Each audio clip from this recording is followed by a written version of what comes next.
Elon endorsed Trump. Trump won, and now the stock is soaring. And I know we all want to sit around today and watch Tesla stock and rejoice, but come on, guys, let's get focused. We're heading into a new 4 years, a new chapter, so let's get a strong foundation of knowledge in Tesla's fundamentals again.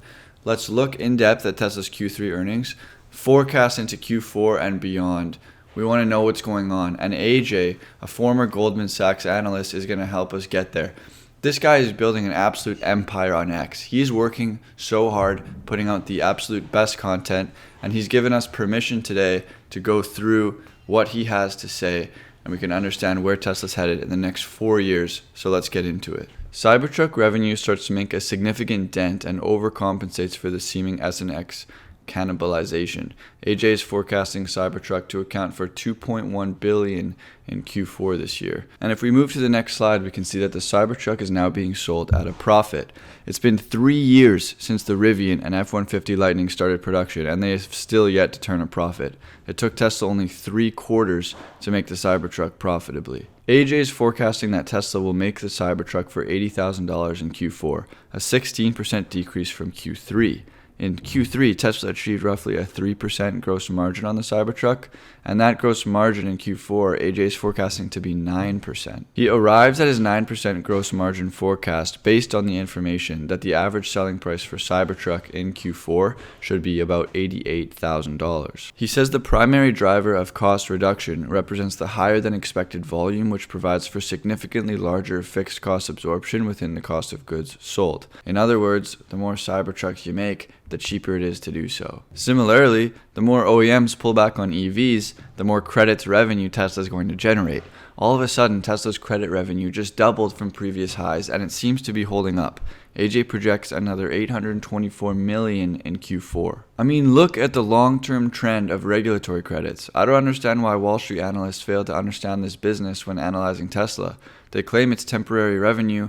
Well, it's actually been 7 years of growing revenue, as you can see here. And it got me wondering, if Trump got elected, and he now has, could Trump stop Tesla from selling regulatory credits? Could he basically abolish this whole system that's within the automotive industry? This was Grok's answer to my question. In summary, while Donald Trump, if elected, could potentially influence the regulatory environment in ways that might reduce the value or necessity of Tesla's regulatory credits, stopping Tesla from selling these credits would be legally and politically challenging. The existence of these credits is embedded in environmental and automotive policy structures which are not easily dismantled, especially when local and state regulations play a significant role. So it looks like regulatory credits are growing and here to stay. A Trump presidency could actually accelerate the growth we see here, as Trump said he plans to pull out the $7,500 tax credit, which could force even more OEMs to pull back. And speaking of pulling back, Tesla's energy storage deployment recognition pulled back in Q3, but this isn't necessarily a bad thing. The key word is recognition. The Lathrop factory is now fully ramped, and the way these big contracts work is quite lengthy, and so measuring energy growth quarter over quarter is not always linear. As you can see in the chart, AJ projects another massive round of energy storage deployment in Q4. He gets to that number because the CFO said on the earnings call they expect to more than double energy storage output last year, and you need at least 9.1 gigawatt hours to reach that, but he assumes a 6% increase on top of that. Now, even though Q3 looked like a huge drop-off from Q2, it was still an astounding energy quarter, with energy margins hitting 30%. But in this next slide, AJ is encouraging us to temper our margins expectations for energy in Q4. He's estimating the energy storage revenue per kilowatt hour to drop 3% from $317 in Q3 to $307 in Q4. And as we can see in the notes on the right, the CFO said, energy margins in Q3 were a record. This is a function of a mix of projects being deployed in the quarter. Note that there will be a fluctuation in margins as we manage through deployments and our inventory. AJ writes, the CFO guiding for sequential fluctuation has historically meant a moderate pullback. For this reason, the forecast assumes a moderate sequential reduction in the average implied revenue per kilowatt hour deployed. But even with a slight margin pullback in Q4, the net income from energy storage will still be huge if Tesla deploys 10,000 megawatt hours in Q4, as AJ predicts. And we can expect energy revenue to be around $3.2 billion in Q4, which, at roughly 30% margins, will account for $1 billion in quarterly gross profit contribution in Q4. And you can see energy is starting to form a bigger and bigger piece of the pie for Tesla. Energy is a huge reason Tesla has been able to maintain its market cap through these tough couple of years for the auto business. And do you see that light blue bar down at the bottom that appears to be growing?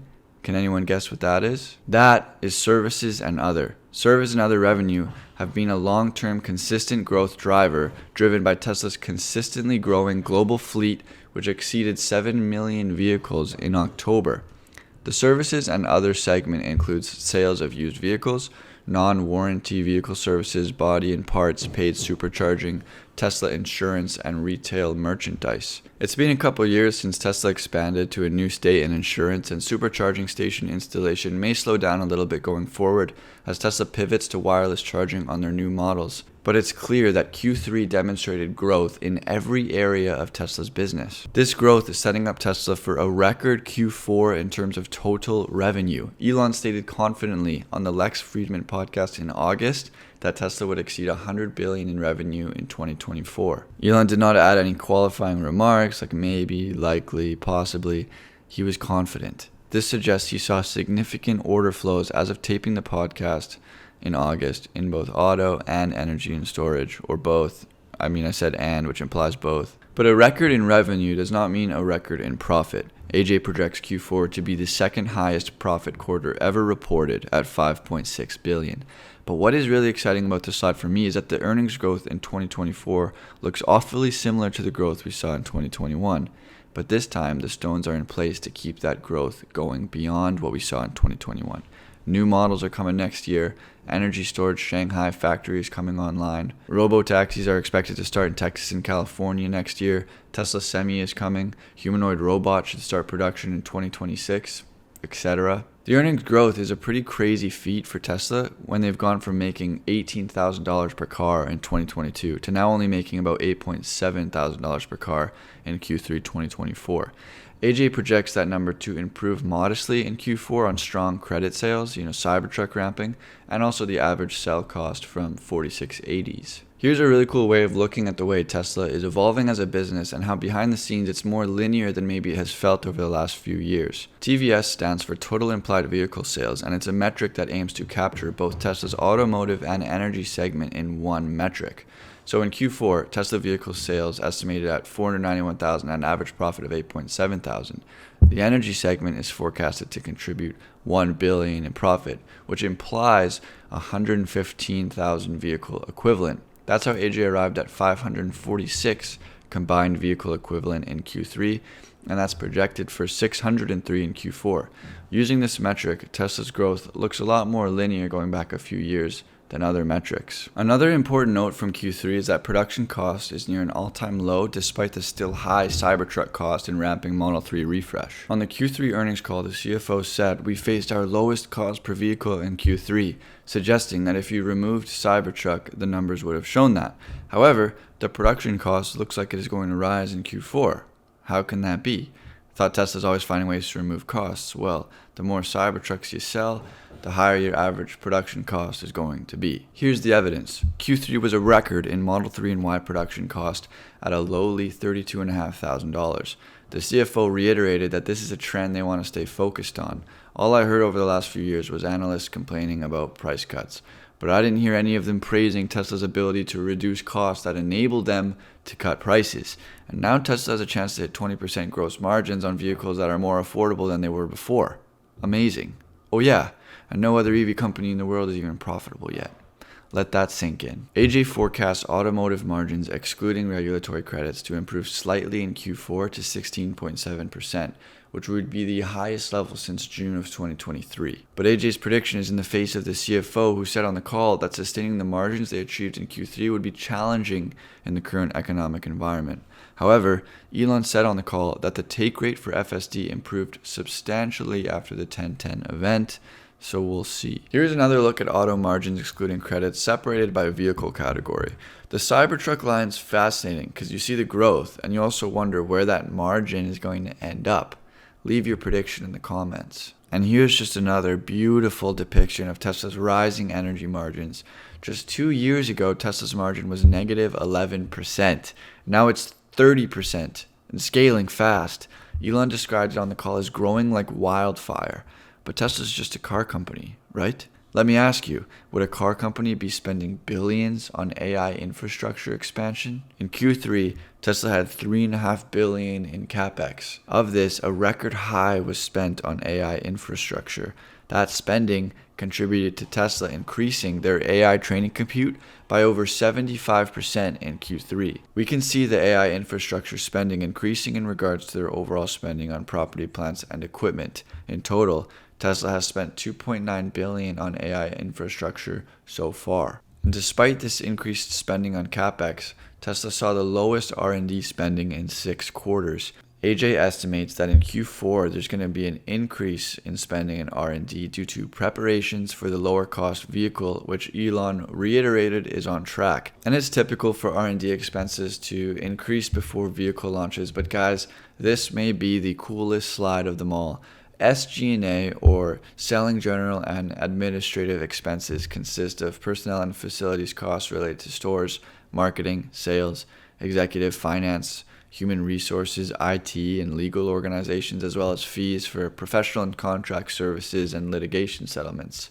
But the headcount reduction in Q2, where they cut over 10% of workers, it's expected to generate in excess of $1 billion of savings on an annual basis for Tesla, according to the CFO. I mean, that is just amazing. Tesla's a lean machine. They've restored their historic efficiency. Their cost to revenue ratio dropped to its lowest level since Q1 2023, and it got up to 6.5% earlier this year. And here's another interesting line of growth that is not often talked about. This chart shows Tesla's interest income on their $34 billion cash pile. In Q3, Tesla made $430 million in interest on their interest-bearing assets. Some retail investors like Larry Goldberg think that Tesla's going to need that cash to continue investing in AI infrastructure and eventually to buy their own robo-taxis. But for now, that cash pile is just going to keep generating more and more interest. And another interesting point is that China's revenue importance to Tesla has been decreasing as other regions outpace China's revenue growth. The US makes up half of Tesla's revenue, and you can see the dotted red line indicating the China downtrend over the last couple of years. And with Tesla's business being so US concentrated, you can see why the US election carried so much importance for people's confidence in Tesla stock and why Tesla stock is soaring after Trump won. So that is it for our deep dive into Tesla's financials, and I just want to comment again on how big Q3 was.